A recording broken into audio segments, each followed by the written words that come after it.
Warriors, Into the Wild, Chapter 10. By the following morning, a thin drizzle soaked the treetops and dripped down into the camp. Firepaw woke up feeling damp. It had been an uncomfortable night. He stood up and shook himself vigorously, fluffing out his fur. Then he left the apprentice's den and trotted across the clearing to Yellowfang's nest.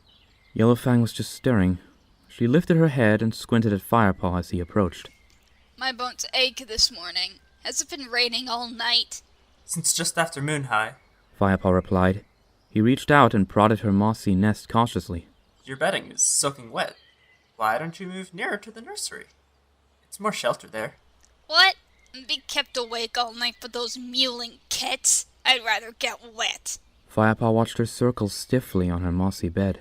Then at least let me fetch you some dry bedding, he offered, keen to drop the subject of kits if it upset the old she-cat so much. Thank you, Firepaw, replied Yellowfang quietly, settling down again. Firepaw felt stunned. He wondered if Yellowfang was feeling all right. It was the first time she had thanked him for anything, and the first time she had not called him kitty pet. Well, don't just stand there like a startled squirrel. Go and fetch some moss. Firepaw's whiskers twitched with amusement. This was more like the Yellowfang he was used to. He nodded and sprinted off.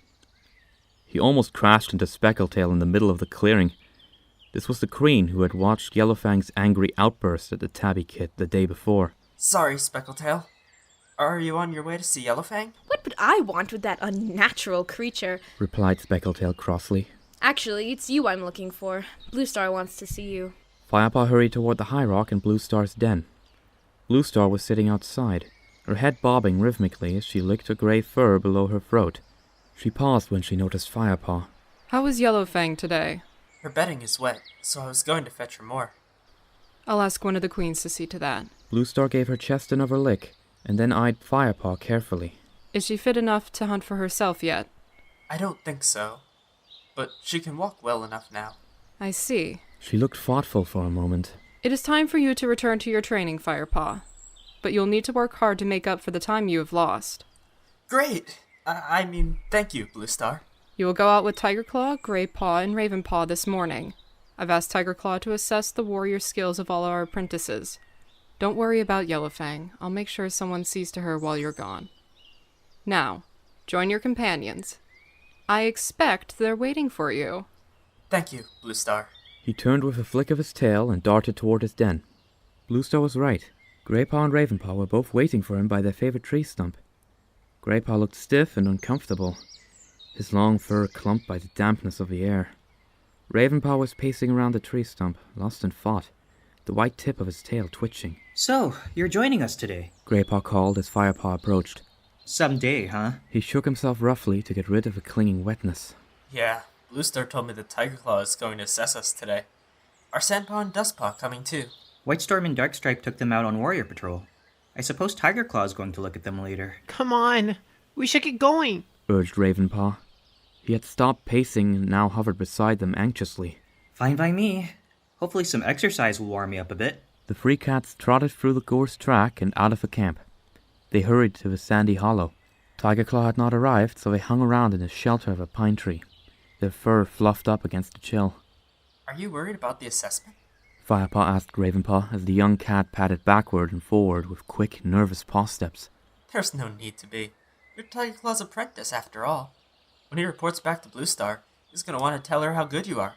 You can never tell with Tigerclaw, mewed Ravenpaw, still pacing. For goodness sake, sit down. At this rate, you'll be worn out before we begin. By the time Tigerclaw arrived, the sky had changed. The clouds looked less like thick grey fur and more like the soft white balls of moss that queens used to line the nests of their newborns.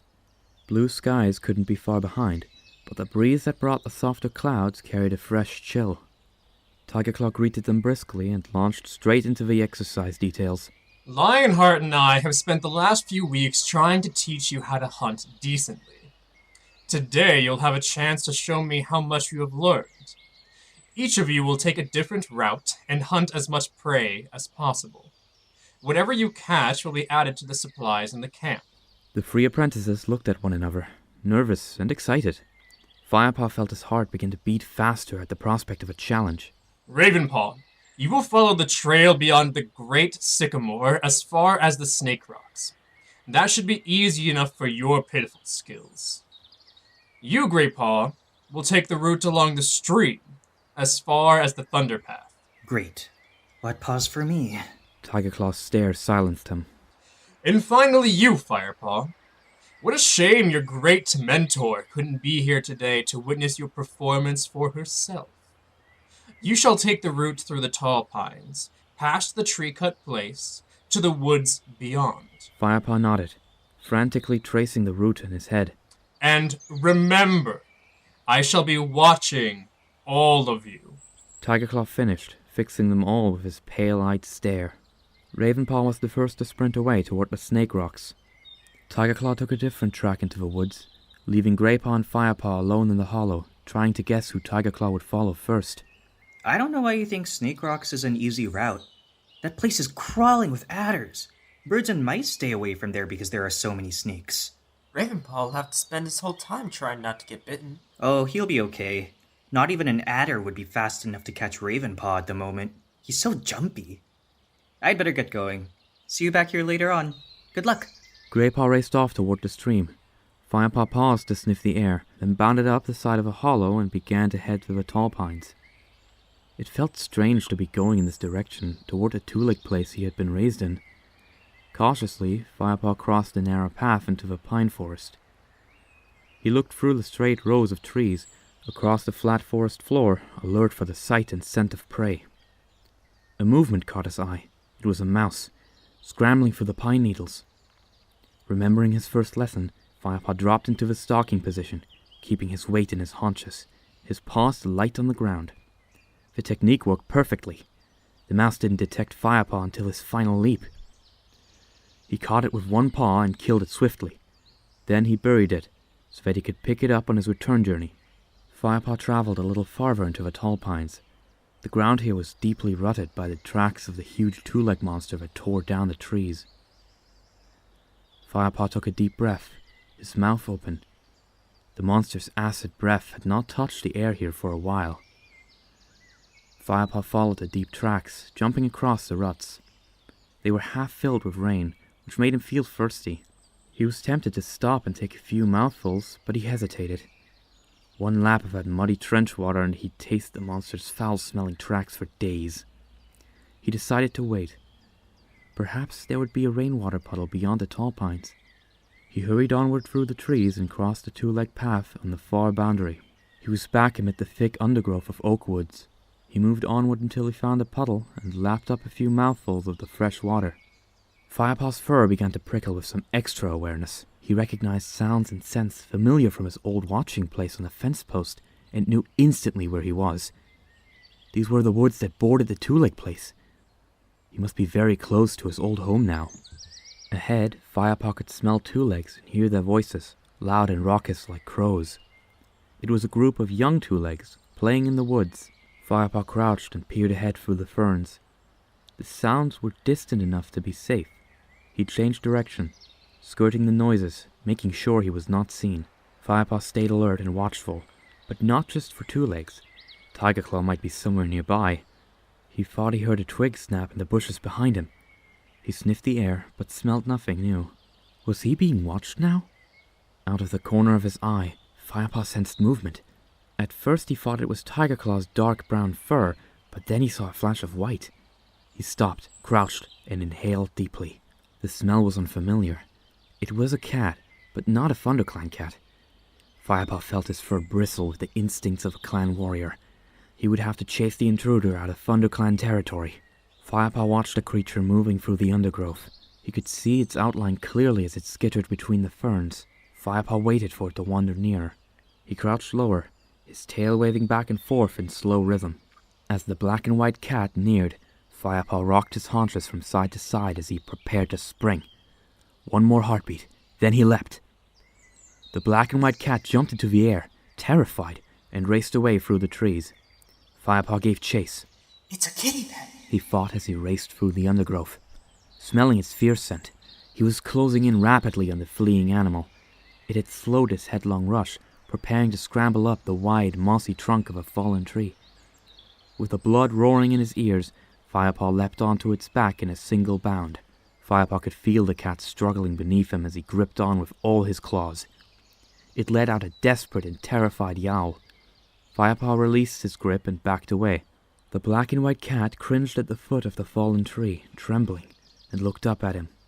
Firepaw lifted his nose, feeling a ripple of disgust at the intruder's easy surrender. This soft, plump house cat, with its round eyes and narrow face, looked very different from the lean, broad-headed cats Firepaw lived with now. And yet, something about this cat seemed familiar. Firepaw stared harder. He sniffed, drawing in the other cat's scent. I don't recognize that smell, he thought, searching his memory. Then it came to him. Smudge! How do you know my name? Stammered Smudge, still crouching. It's me! The house cat looked confused. We were kittens together. I lived in the garden next to you. Rusty? Mewed Smudge in disbelief. Is that you? Did you find the wild cats again? Or are you living with new housefolk? You must be if you're still alive. I'm called Firepaw now. He relaxed his shoulders and let his fur fall flat into a sleek orange pelt. Smudge relaxed too. His ears pricked up. Firepaw? Well, Firepaw, it looks like your new housefolk don't feed you enough. You certainly weren't this scrawny last time we met. I don't need 2 legs to feed me. I got a whole forest of food to eat. 2 legs? Housefolk. That's what the clans call them. Smudge looked bewildered for a second. Then his expression changed to one of complete astonishment. You mean you're really living with the wild cats? Yeah. You know, you smell different. Unfamiliar. Unfamiliar? I suppose you're used to the smell of those wild cats now. Firepaw shook his head, as if to clear his mind. But we were kittens together. I should know your smell like I'd know the smell of my birth mother. Then Firepaw remembered. Smudge had passed 6 moons. No wonder he looked so soft and fat, and smelled so strange. You've been to the cutter. I mean, the vet. Smudge shrugged his plump black shoulders. So? Firepaw was speechless. So Bluestar was right. Come on then. What's it like living wild? Is it as good as you thought it would be?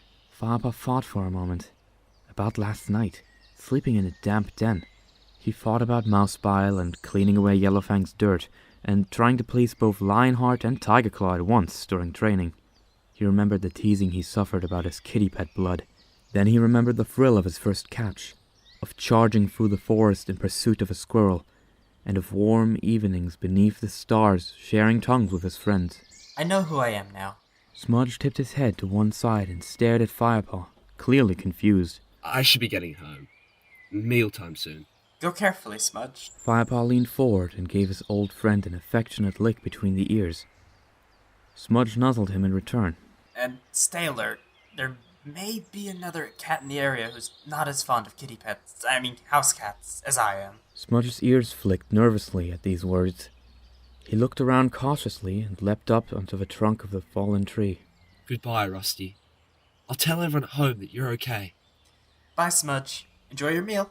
He watched the white tip of Smudge's tail disappear over the edge of the tree. In the distance, he could hear the rattle of dried food being shaken and a 2-leg voice calling. Firepaw turned, his tail high, and started back toward his own home, sniffing the air as he went. I'll find a finch or 2 here, then I'll catch something else on the way back through the pines. He felt bursting with energy after meeting Smudge and realizing just how lucky he was to live in the clan. He looked up at the branches above him and began to stalk silently across the forest floor, every sense alert. Now he just needed to impress Bluestar and Tigerclaw, and the day would be perfect.